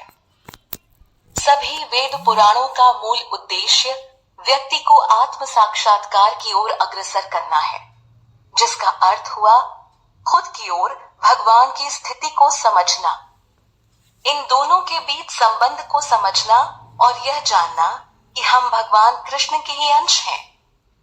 यह आत्मज्ञान जिसे हो गया, उसके लिए समस्त वेदों को पढ़ने की भी कोई आवश्यकता नहीं। यही बात तो भगवान कृष्ण अर्जुन को समझा रहे हैं। वो कहते हैं कि जब एक व्यक्ति के चारों तरफ बड़े बड़े परिपूर्ण जलाशय होते हैं, तो उसके लिए किसी छोटे जलाशय का कोई अर्थ नहीं रह जाता। उसी प्रकार जिस व्यक्ति को आत्मज्ञान हो गया, जिसने स्वयं भगवान कृष्ण के साथ अपने शाश्वत संबंध को समझ लिया, उसके लिए फिर सभी वेदों के अध्ययन का कोई प्रयोजन नहीं रह जाता है। जरा एक पल के लिए सोचें कि अर्जुन की जगह आप उस रथ पर बैठे हैं और भगवान कृष्ण सीधे तौर पर यह श्लोक आपको ही समझा रहे हैं। भगवान कर्म के प्रति जिम्मेदारी का अनुभव करवाते हैं और कहते हैं कि कर्म फल पर तुम्हारा कोई अधिकार नहीं है। यह सुनकर अजीब या बहुत अजीब लग सकता है, क्योंकि आज लगभग हर व्यक्ति कर्म की शुरुआत करने से पहले ही मानसिक स्तर पर उससे मिलने वाले फल के बारे में सोच लेता है। ऐसे में भगवान कहते हैं कि तू कर्म फल के लिए हेतु मत बन और ऐसा भी न कर कि कर्म न करने के प्रति तेरी आसक्ति हो जाए। इस ज्ञान के बाद आपको अवश्य सोचना पड़ेगा कि आपको खुद में कितने प्रतिशत तक का बदलाव लेकर आना है, क्योंकि यही सत्य है कि कर्म का फल व्यक्ति के हाथ में नहीं। यहाँ भगवान ने अर्जुन को साफ तौर पर कह दिया कि कर्म फल की इच्छा से किया गया कर्म या फिर कर्म से विमुख हो जाना दोनों ही गलत हैं। यहाँ भगवान कृष्ण एक महत्वपूर्ण संदेश को सरल भाषा में अर्जुन को समझा रहे हैं। इस ज्ञान को समझकर विरले लोग ही इसे अपने जीवन में उतार पाते हैं और बाकी बद्ध अवस्था में रह जाते हैं। भगवान द्वारा दिया ज्ञान मुक्ति की ओर ले जाता है, जबकि इसके विपरीत चलने वाले लोग मुक्ति से दूर हो जाते हैं। श्री कृष्ण साफ साफ शब्दों में सखा अर्जुन को कहते हैं कि हे धनंजय, तुम बिना जीत हार की चिंता के बस युद्ध करो। किसी भी चीज के प्रति आसक्ति यानी लगाव मनुष्य को उसके कर्म से दूर ले जाता है, जो वास्तव में उसे पूर्ण करना चाहिए था। परिणाम की चिंता करके भी बहुत बार व्यक्ति अपने कदम पीछे कर लेता है। हर परिस्थिति में संभाव रखो और समस्त आसक्तियों को त्याग दो। ऐसे स्थिर मन से किया गया कर्म ही योग कहलाता है। योग साधना द्वारा मन की चंचलता पर लगाम लगाई जाती है और इसकी मदद से व्यक्ति भ्रमित होने से बच जाता है। श्री कृष्ण पहले भी अर्जुन को समझा चुके हैं कि तुम कर्म फल की चिंता न करो, अर्थात कर्म फल के प्रति आसक्ति को त्याग दो। पुनः इसी पर जोर देते हुए यहाँ भी कहते हैं कि जो व्यक्ति अपने कर्मों के फल को भोगने के लिए आतुर रहता है, ऐसा व्यक्ति दीन है, तुच्छ है। भगवान बुद्धि योग को सर्वश्रेष्ठ बताते हैं। जिसकी बुद्धि संभाव में रहकर कार्य करती है, वो निश्चित ही मुक्ति के योग्य है। भगवान कृष्ण ने अर्जुन को समझाया कि हे धनंजय, फल की आशा रखने से बुद्धि उस तक बंध जाती है। श्री कृष्ण का ज्ञान पूर्ण सार्थक है, क्योंकि व्यक्ति बिना कर्म के रह नहीं सकता और अगर क्षण क्षण वो बस कर्म फल के बारे में सोचे तो अनुमान लगाया जा सकता है कि उसकी बुद्धि कितनी बंध चुकी होगी। यह बंधन ही तो पतन है। हर समय विचारों में बस परिणाम या फल की चिंता सताने लगती है। पर कितनी स्वतंत्रता महसूस होगी अगर हम बस कर्म करके अगले कर्म की ओर बढ़ जाएं, बिना सोचे कि परिणाम कैसा आएगा। लेकिन नहीं, आज कर्म की शुरुआत ही उससे मिलने वाले फल का अनुमान लगाकर की जाती है। यहाँ पर बुद्धि योग का एक बड़ा ही सकारात्मक पहलू प्रस्तुत हुआ है। मनुष्य अपने कर्म फल की लालसा में ही सदियों सदियों से जन्म मृत्यु के जाल में फंसा रह जाता है। लेकिन जो इस बुद्धि योग का सहारा लेता है, उसका उद्धार इसी जन्म में हो जाता है। वो व्यक्ति इसी जन्म में बुद्धि योग की मदद से अपने सारे पाप पुण्यों से मुक्त हो जाता है। इसलिए भगवान कृष्ण अर्जुन को कह रहे हैं कि तुम इस योग मार्ग में स्थिर होकर अपने कर्म को करो। परिस्थिति कैसी भी हो, बस रास्ते से न भटको। इसी में कल्याण छुपा है।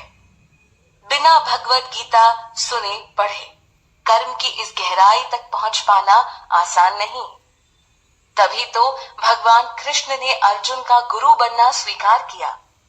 यही ज्ञान उन्हें जगत गुरु भी बनाता है, क्योंकि यह ज्ञान सदियों सदियों तक मानव जाति का मार्गदर्शन करता रहेगा।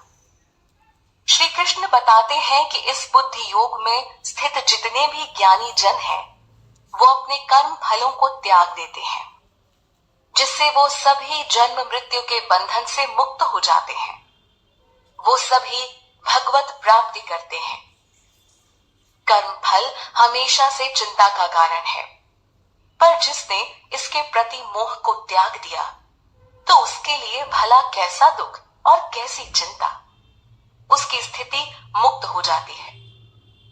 भगवान कृष्ण के प्रति भक्ति भाव बढ़ाकर और उनके इस बहुमूल्य ज्ञान का फायदा उठाकर भला कौन है जो मुक्त नहीं हो सकता। यहाँ भगवान कृष्ण ने मोह को दलदल के समान बताया है, जिसमें फंसे व्यक्ति के लिए बाहर निकल पाना मुश्किल हो जाता है। युद्ध स्थल पर अर्जुन भी अपने परिजनों के वध करने के संदर्भ में इसी मोह में फंस चुके हैं। श्री कृष्ण अर्जुन को कहते हैं कि जिस समय तुम्हारी बुद्धि इस मोह रूपी दलदल से बाहर निकल आएगी, उसके बाद ही तुम सुनने योग्य और सुने हुए सभी कर्म फलों के प्रति अनासक्त हो जाओगे। चीजों या रिश्तों के प्रति आसक्ति ही मनुष्य के पतन का कारण बनती है। भगवान कृष्ण के धाम तक पहुंचने के मार्ग में यही मोह एक बहुत बड़ी बाधा बनता है। हर व्यक्ति भली भांति यह जानता भी है कि कोई भी कर्म फल उसे लंबे समय तक खुशी नहीं देने वाला, जब तक कि वो भगवान कृष्ण तक पहुंचने के लिए बुद्धि योग से कर्म न करे। दुनिया और इसके मोह से विरक्ति ही श्री कृष्ण के द्वार पर जाने का एकमात्र रास्ता है। अर्जुन को भगवान कृष्ण बोलते हैं कि जिस समय तुम्हारा यह विचलित मन शांत हो जाएगा और बुद्धि परमात्मा के स्वरूप को समझ लेगी, समझो उस समय तुमको दिव्य चेतना प्राप्त हो गई। अक्सर हम समाधि शब्द सुनते हैं पर इसके तात्पर्य को नहीं समझते। तो यहाँ समाधि को कुछ इस प्रकार बताया गया है कि जब मन एकाग्र हो जाता है, जब उसकी चंचलता समाप्त हो जाती है, जब वो बात बात पर विचलित नहीं होता, तब मन इस समाधि की अवस्था में होता है। इसी पर श्री कृष्ण ने अर्जुन को बोला कि जब अनेक विषयों को सुनने के बाद भी तुम्हारी बुद्धि विचलित न हो तो समझ लेना यही योग की अवस्था है। हालांकि अर्जुन का मन तो पूर्ण रूप से विचलित है, जिसके कारण ही वो किसी निर्णय पर नहीं पहुंच पा रहे हैं। जिस समय यह मन या बुद्धि किसी एक बिंदु पर पूर्ण एकाग्र हो जाती है, व्यक्ति उस काम को सफलतापूर्वक कर लेता है। पर मन के भटकाव के कारण अर्जुन अभी कुछ भी करने की अवस्था में नहीं है।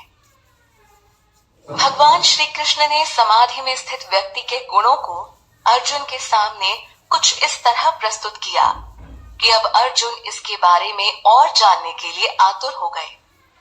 वो स्थिर बुद्धि वाले ऐसे लोगों के बारे में और जानना चाहते हैं जो परमात्मा को प्राप्त कर चुके हैं। वो भगवान कृष्ण से पूछते हैं कि हे केशव, समाधि में स्थित ऐसे पुरुषों के क्या लक्षण होते हैं? वो कैसे बोलते हैं, कैसे चलते हैं और कैसे बैठते हैं? इस अवस्था में पहुंच चुके व्यक्तियों का जीवन दूसरों की तुलना में सर्वश्रेष्ठ होता है। वैसे भी एक सफल व्यक्ति के बारे में हर कोई जानना चाहता है।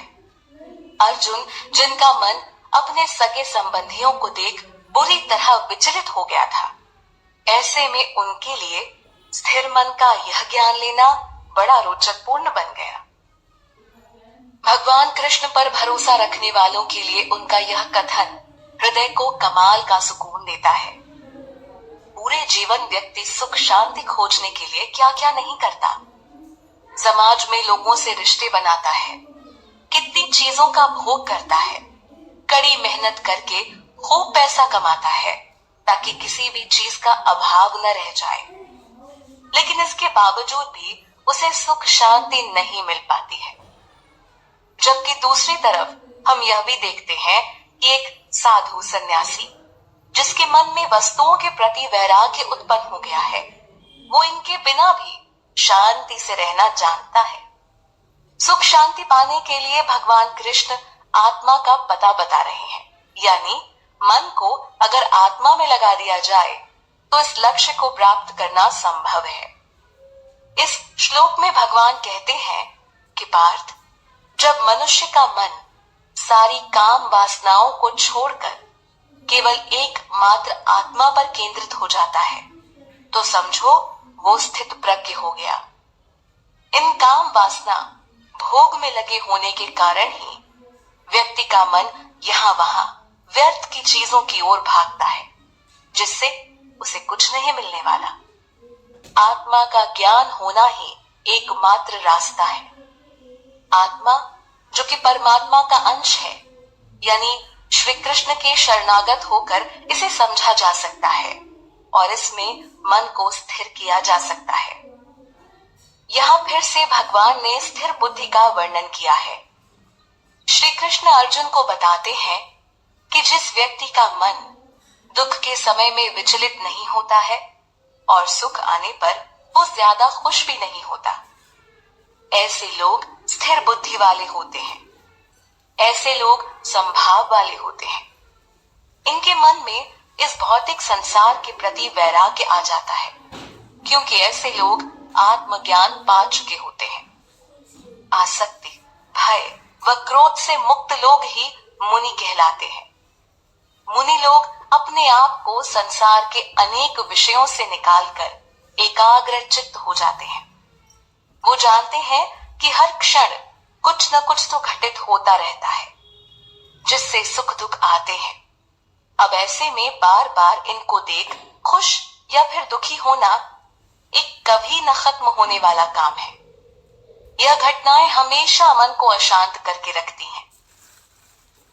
ऐसे में शांति का एकमात्र रास्ता है श्री कृष्ण को समझ लेना और उनकी शरण में चले जाना, जिसके लिए मन की स्थिरता चाहिए।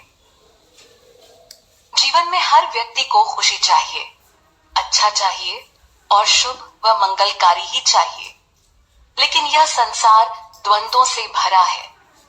यहाँ हर एक चीज का दूसरा पहलू भी है, जैसे सुख दुख, अच्छा बुरा, सर्दी गर्मी, दिन रात, अमीरी गरीबी आदि।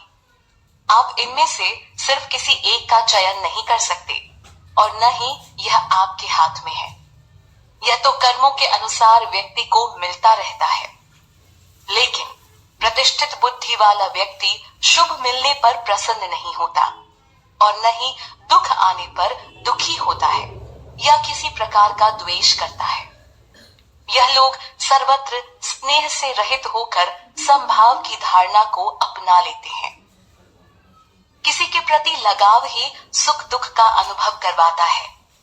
इसलिए एक प्रतिष्ठित बुद्धि वाला व्यक्ति ऐसे लगाव व मोह से दूर रहता है और इसकी प्राप्ति आत्मज्ञान के बाद आती है।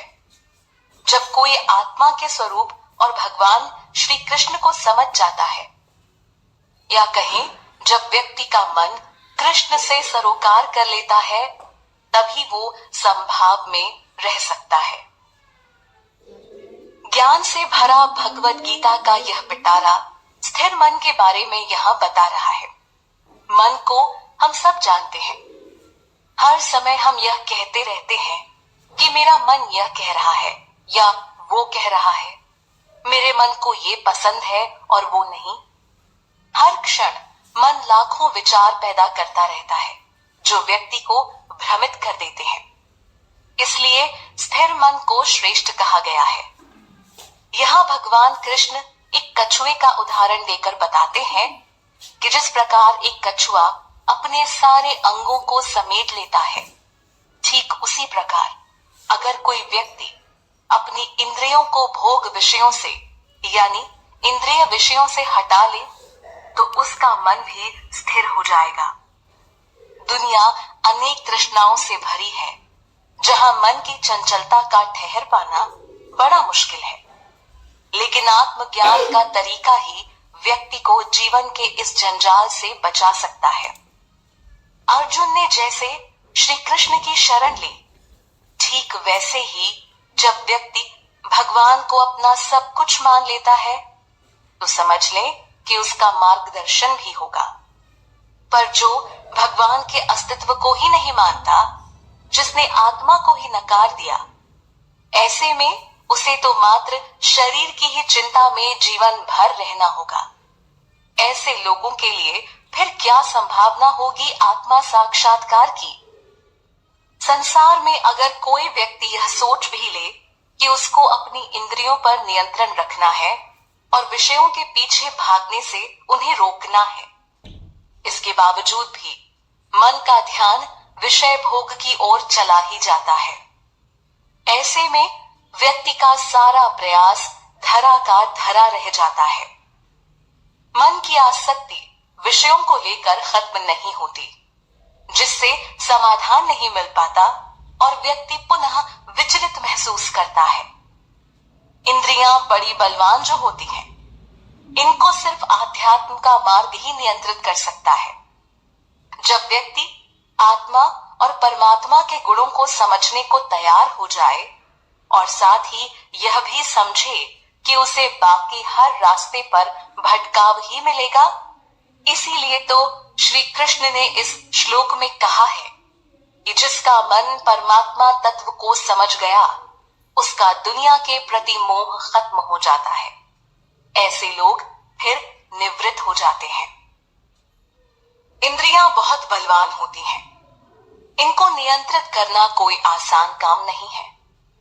मन में बस एक इच्छा क्या उत्पन्न हुई, सारी इंद्रियां उसको पूरा करने में लग जाती हैं और जब तक इच्छा पूर्ण ना हो जाए, असंतुष्टि का भाव बना रहता है। इसलिए ही तो सांसारिक विषयों के प्रति विरक्त होने को कहा जा रहा है।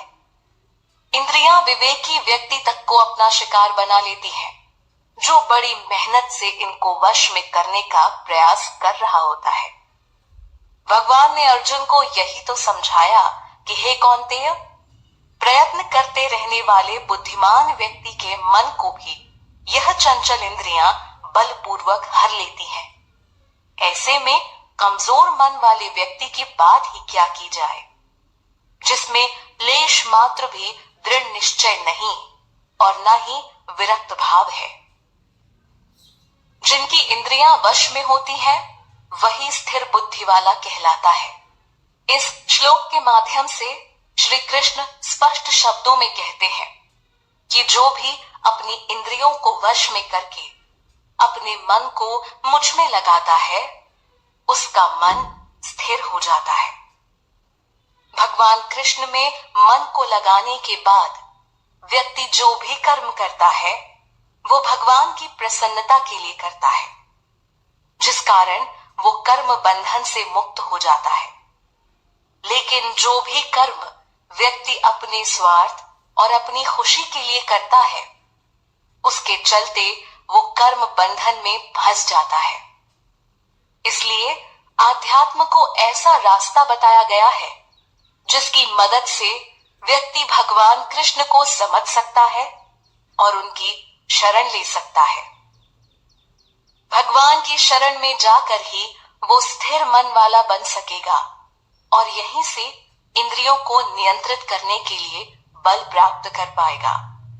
वरना वो जब तक इस दुनिया से जुड़ा है, तब तक मन को स्थिर नहीं कर सकेगा। उसकी चंचल इंद्रियां उसे धोखा देती रहेंगी। यहाँ भगवान कृष्ण व्यक्ति के स्वभाव की एक श्रृंखला को बता रहे हैं, जिस पर आमतौर से व्यक्ति ध्यान ही नहीं देता। लेकिन भगवान मूल कारण को लेकर अपनी बात कहते हैं कि कैसे व्यक्ति का मन जब विषयों पर बार बार चिंतन करता है, तो उसके मन में काम भाव उत्पन्न हो जाता है। व्यक्ति अपने इंद्रियों के माध्यम से उसका भोग कर सुख पाने की कामना करता है। जब वो सुख उसे नहीं मिल पाता, तो व्यक्ति को क्रोध आने लगता है। आसक्ति की यही माया है कि वो व्यक्ति को क्रोध के स्तर पर लापटकती है, जिस क्रोध की आग में व्यक्ति जलता रहता है। इन सारे भावों से ब्रह्मा शिव तक भी प्रभावित हो जाते हैं। इसलिए बार बार किसी भी विषय के प्रति आसक्त न होने की सलाह दी जा रही है। विषय चिंतन, काम भाव और फिर क्रोध उत्पन्न होने की इस कड़ी को आगे के श्लोक में भी प्रस्तुत किया गया है। इस श्लोक से पता चलता है कि विषय चिंतन और काम भाव की श्रृंखला सिर्फ क्रोध तक ही आकर नहीं रुकती, बल्कि यह व्यक्ति को पूर्ण पतन तक लेकर जाती है, क्योंकि क्रोध के बाद मोह उत्पन्न होता है। मोह जो कि व्यक्ति की स्मृति को भ्रमित कर देता है। जब स्मृति भ्रमित हो जाती है तो इससे बुद्धि का नाश हो जाता है, और जब व्यक्ति की बुद्धि का ही नाश हो गया तो शेष क्या बचता है? इसके बाद वो अपनी स्थिति से गिर जाता है, और ऐसे ही लोग भव बंधन में और उलझते जाते हैं। बुद्धिहीन व्यक्ति को मूर्ख समझा जाता है, जिसका समाज तिरस्कार करता है। बुद्धि ही तो सही और गलत का एहसास करवाकर व्यक्ति का मार्गदर्शन करती है, लेकिन बुद्धि भी चंचल इंद्रियों के बहकावे में आ जाती है। भगवान कृष्ण यहाँ बताते हैं कि जो व्यक्ति सभी राग द्वेष से परे है और जिसने अपनी इंद्रियों को वश में कर रखा है, वो ही जीवन के अंतःकरण की प्रसन्नता को प्राप्त कर सकता है। जो लोग किसी भी वस्तु के प्रति आसक्त नहीं है, ऐसा व्यक्ति वश में की हुई इंद्रियों से विषयों को भोगता हुआ प्रसन्नता प्राप्त करता है। प्रसन्नता क्या है? एक अनुभव जिसे व्यक्ति बार बार महसूस करना चाहता है, लेकिन जब उसकी बुद्धि लोभ, मोह, माया, क्रोध, द्वेष में फंस जाती है तो उसके लिए इस प्रसन्नता तक पहुंच पाना आसान नहीं होता है। इसे सिर्फ भगवान कृष्ण द्वारा बताए मार्ग पर चलकर ही प्राप्त किया जा सकता है। यह मार्ग आपको परमात्मा से जोड़ने का काम करता है। यह मार्ग आपको आत्म साक्षात्कार करवाता है। व्यक्ति दुनिया की लाखों चीजों को समझने का प्रयास करता है, बेशक वो उसके मतलब की हो या नहीं, लेकिन जब तक परमात्मा को नहीं समझा गया तब तक सब व्यर्थ है। विषय चिंतन, मोह, क्रोध, स्मृति का खत्म होना, बुद्धि का नष्ट होना और इस कारण मनुष्य का पतन होना, यह सब एक सिलसिले से होता जाता है। एक कदम पर भी भूल हुई तो व्यक्ति पतन की दिशा में बढ़ने लगता है। लेकिन इन सब से बचने व मन को संभालने का सिर्फ एक ही तरीका है, वो है परमात्मा को समझना और भगवान कृष्ण की शरण लेना। ऐसा कर व्यक्ति अंतःकरण की प्रसन्नता और स्थिर मन के साथ शांति को प्राप्त कर पाता है। इस श्लोक में शांति के महत्व को लेकर भगवान कृष्ण अर्जुन को कहते हैं कि शांति मिलने पर व्यक्ति के जीवन से दुखों का अंत हो जाता है।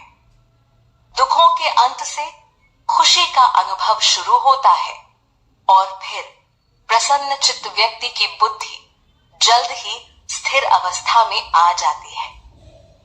जो व्यक्ति निष्काम भाव से कर्म नहीं करता, यानी जो बुद्धि योग में स्थिर नहीं है, वो अपनी इंद्रियों और मन को भी वश में नहीं रख सकता है।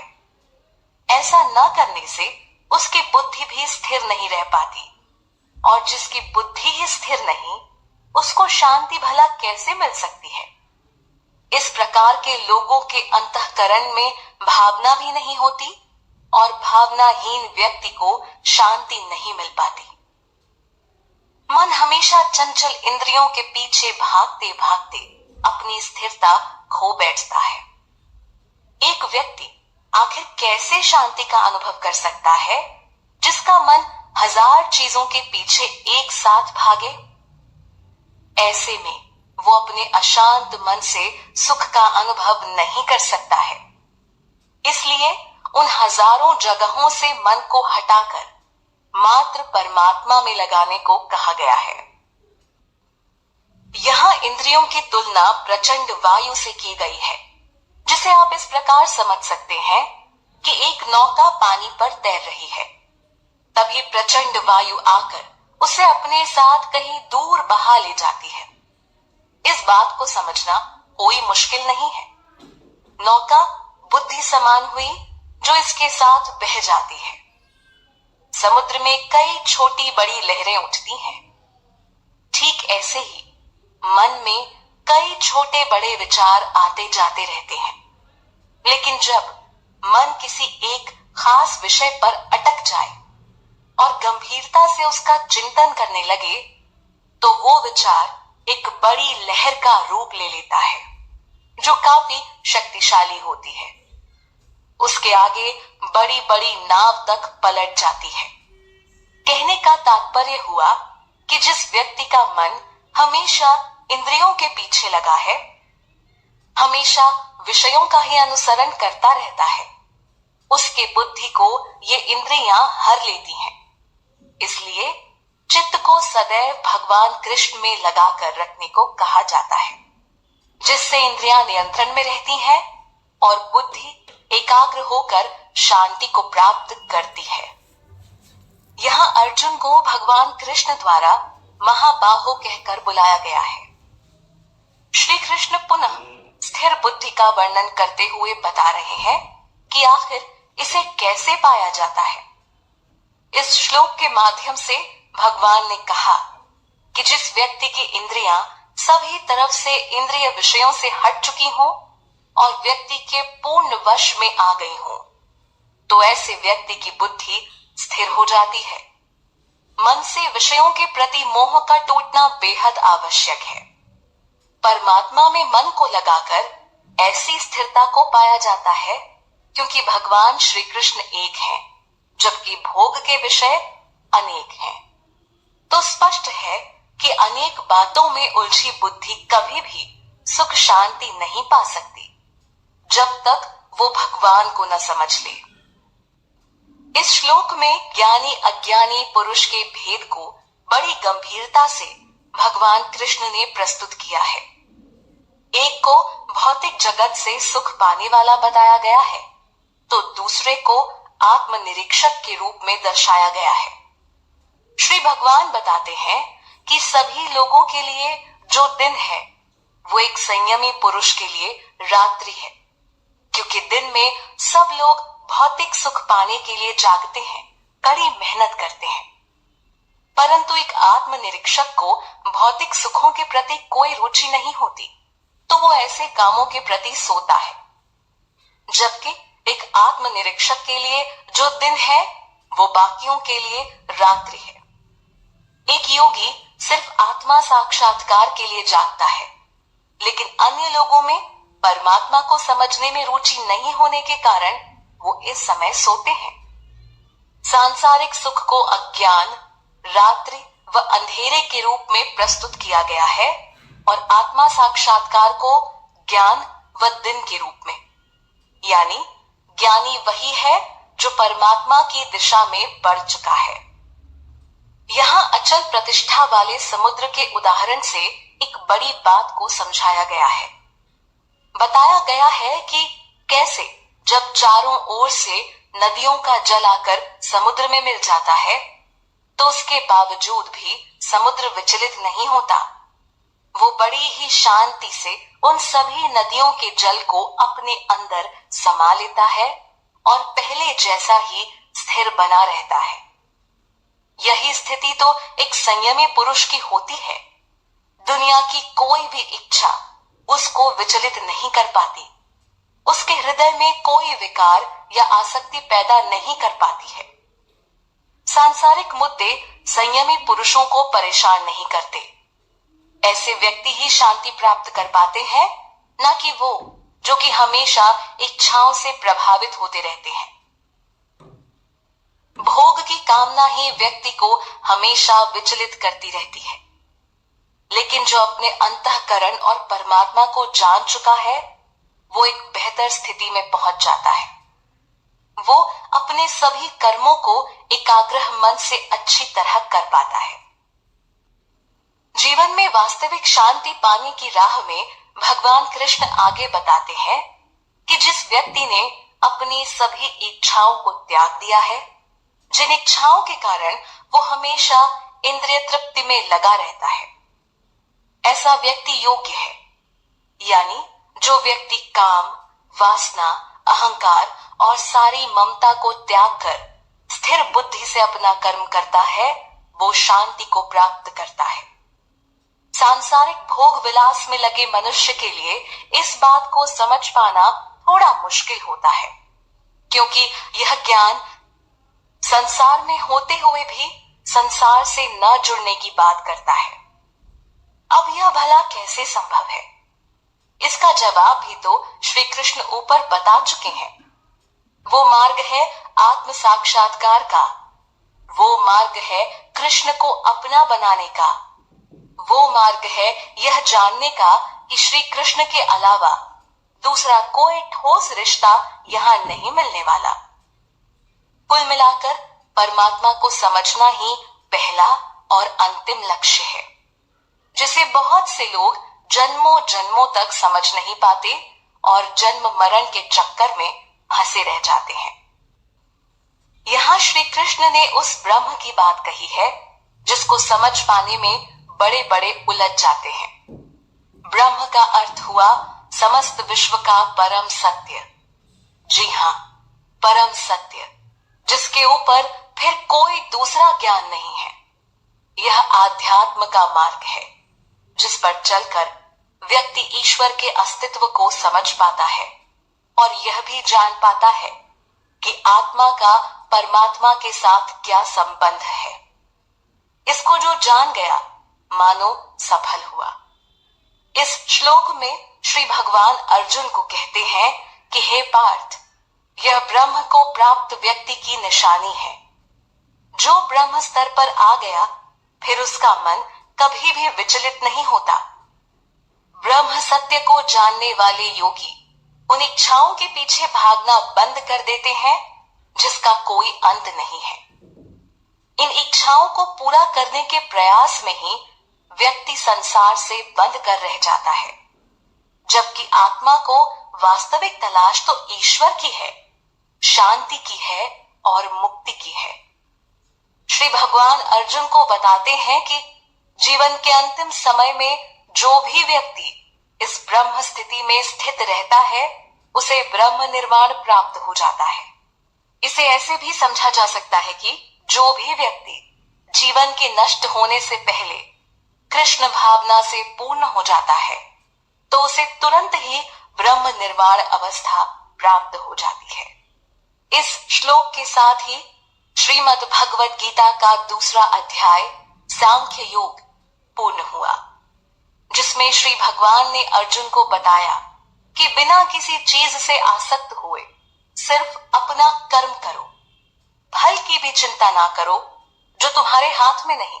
साथ ही इस अध्याय में स्थिर बुद्धि तक पहुंचने का मार्ग व उसका महत्व बताया गया है।